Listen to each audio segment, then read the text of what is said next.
শেষ নিঃশ্বাস ত্যাগ করার আগে আবু তালেব অসুস্থ। আবু জাহেল, উতবা, সাইবা একদিকে, আমার নবী আরেকদিকে। আমার প্রিয় নবী বললেন, চাচা, আজীবন আপনি ছাতার মতো আমাকে আশ্রয় দিয়েছেন, আজীবন আপনি বাবার মতো কোলে পিঠে করে মানুষ করেছেন, একবার শুধু আমার কানে কানে বলেন লা ইলাহা ইল্লাল্লাহ মুহাম্মাদুর, বাকিটা আমি আল্লাহর সাথে বুঝে নেব। কিন্তু আবু জাহেলও পাশে আছে না নাই? আবু জাহেল কয় না, আবু তালেব খবরদার, আজীবন যে শিরকি ধর্মের উপরে ছিল ওইটার উপরেই থাক, বাপ দাদার ধর্মে চুন কালি মাখিস না।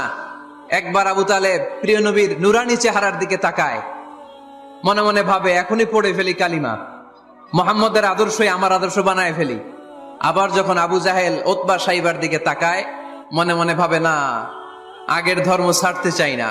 এই দোটানা অবস্থা থেকে শেষ নিঃশ্বাস ত্যাগ করার আগে আবু তালেব এটা বলে মারা গিয়েছে, আলা মিল্লাতি আব্দুল মুত্তালিব, আমি আব্দুল মুত্তালিবের শিরকি ধর্মের উপর থেকে শেষ নিঃশ্বাস ত্যাগ করলাম।